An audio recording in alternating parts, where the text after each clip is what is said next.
Hey, welcome back to the Guillemot Kayaks Workshop. I'm Nick Schade, and I'm finishing up the microBootlegger Sport strip-built sea kayak. In the last episode, I did most of the sanding to fair the boat out and make it ready for finish. Got a little bit more sanding to do before I'm completely ready, so we're going to work on that today. And I'm not sure if we're going to get to the finish today or not. We'll see. I still am thinking about exactly how I'm going to do that.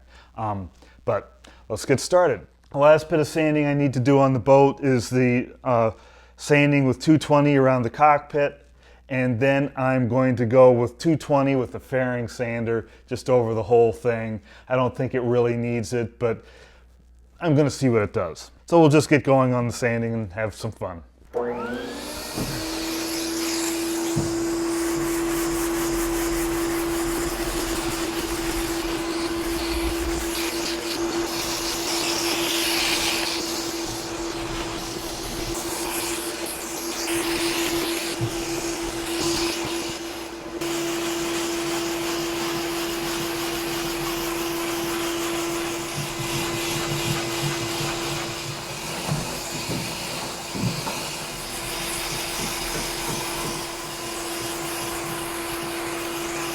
So up to this point, I've studiously avoided sanding these sharp edges, transition and feature lines between various parts, because I didn't want to sand through that. It's very sort of delicate there, but now you can see it's a little bit ragged looking, so I want to just blend that in and make it nice and smooth.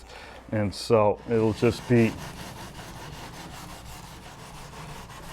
a matter of lightly sanding with the 220.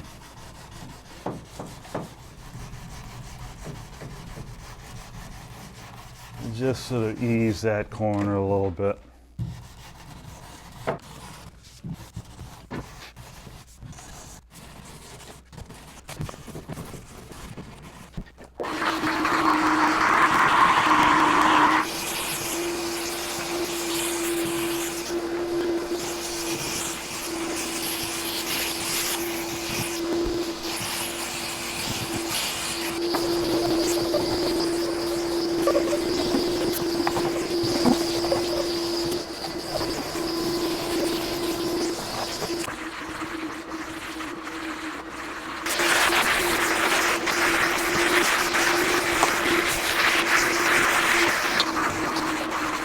All right, I think the boat's ready for finish, just about. I'm going to clean it off. I've already vacuumed the dust off. I'm going to use some cleaner some degreaser, de-waxer to make sure it's really clean. And then I will, I still have to decide exactly how I'm going to finish this. I have a couple choices, and I'm going to sort of stop and ponder it, and we'll see what happens.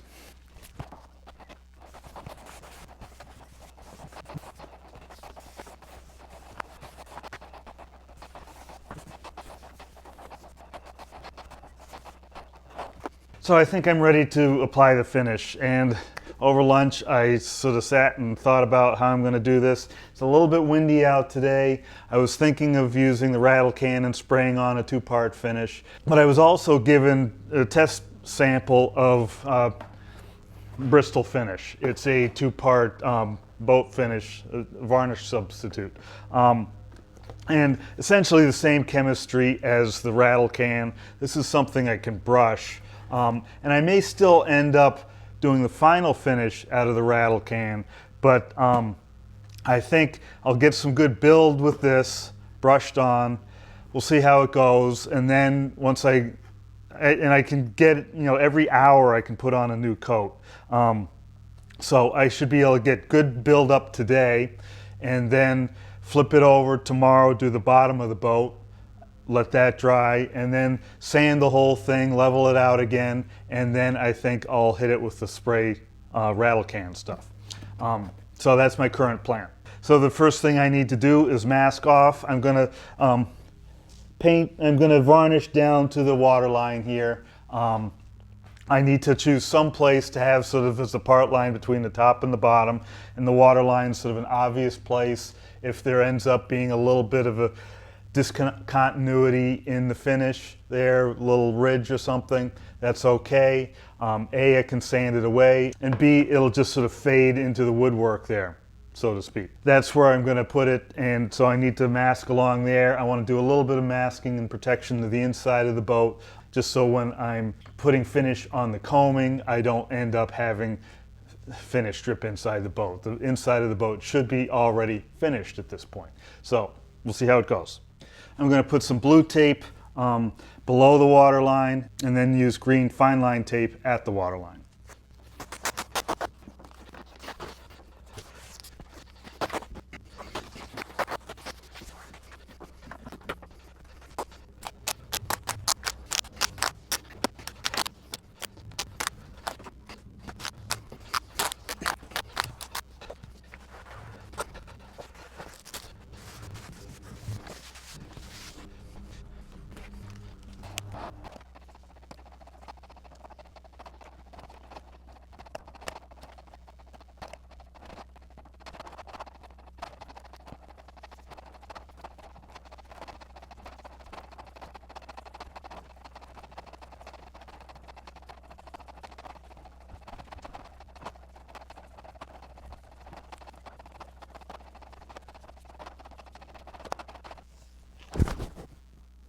All right, I think I survived that. The instructions said to lay it down in one long pull with each one. Don't overbrush.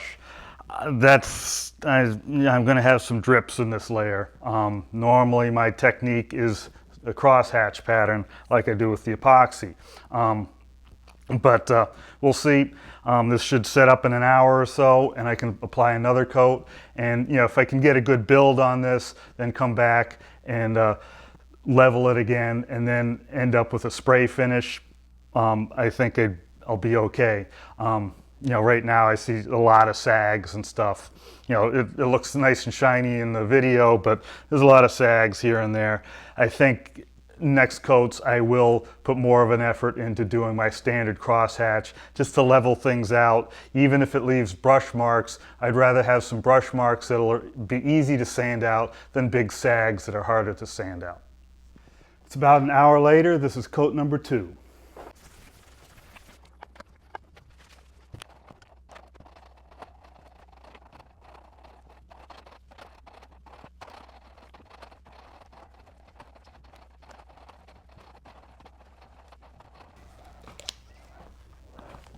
All right, that's the second coat. I did my crosshatch method. I think I got it a little bit leveler, but it's definitely drags. We'll see if the brush marks level out. It looks like they don't really that much. I guess I'm not that concerned about that. I'm trying to get a build on here, and it does look like it's building up nicely. So we'll just keep on going. See you back here in an hour.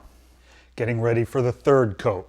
I think I'm just going to do it the same way I did last time. Actually, the brush marks did level out pretty well in that last one. So, even though they say not to brush it too much, I think I'm getting a little bit better results by taking the time to brush out sags and stuff. Doing it,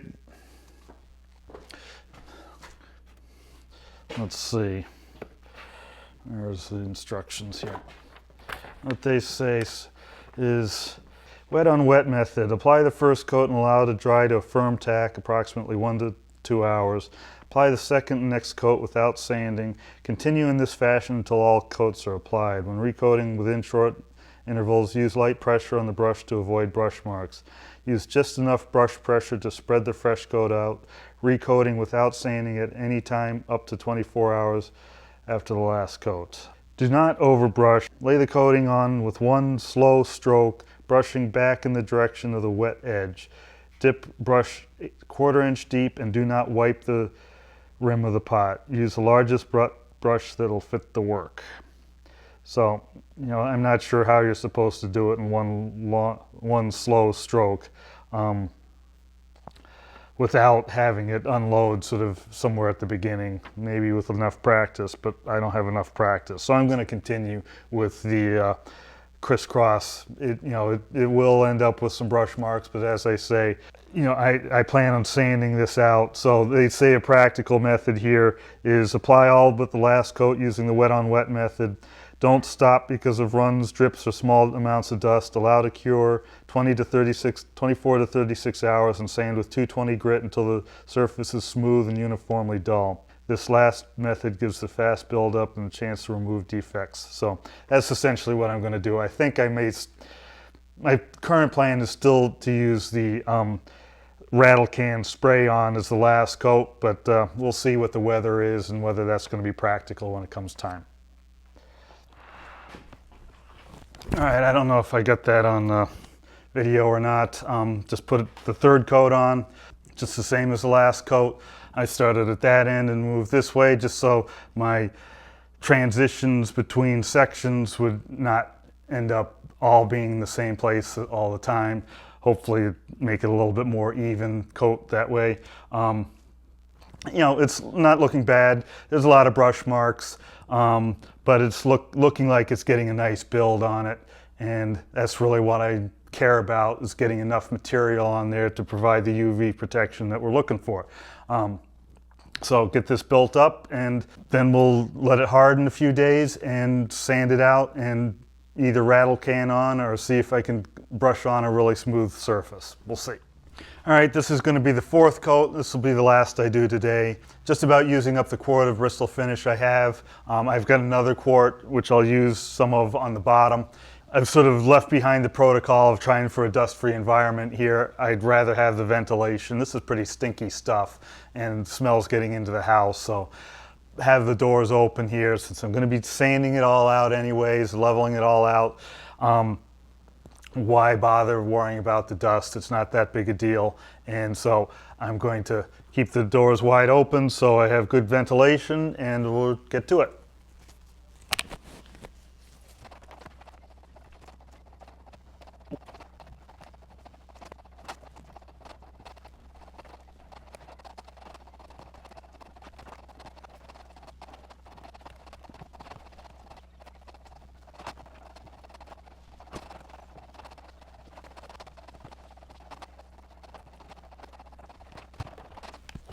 All right, that's the last coat I'm going to do on this today. Like I say, tomorrow I will flip it over and I'll do below the tape line, do the bottom.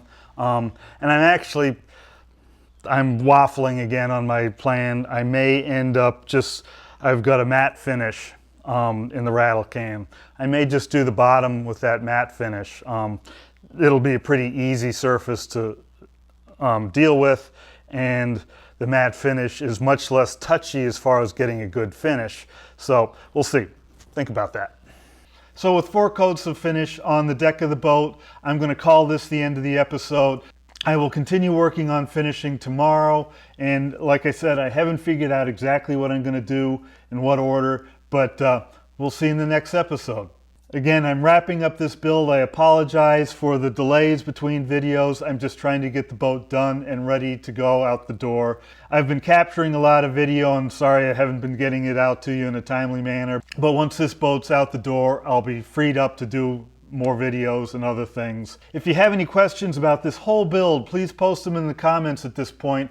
I'd like to do a sort of wrap-up video of the whole build, answering your questions. So post your questions about the whole build in the comments here, and I'll try and get to them. So until the next episode, thanks for watching and happy paddling.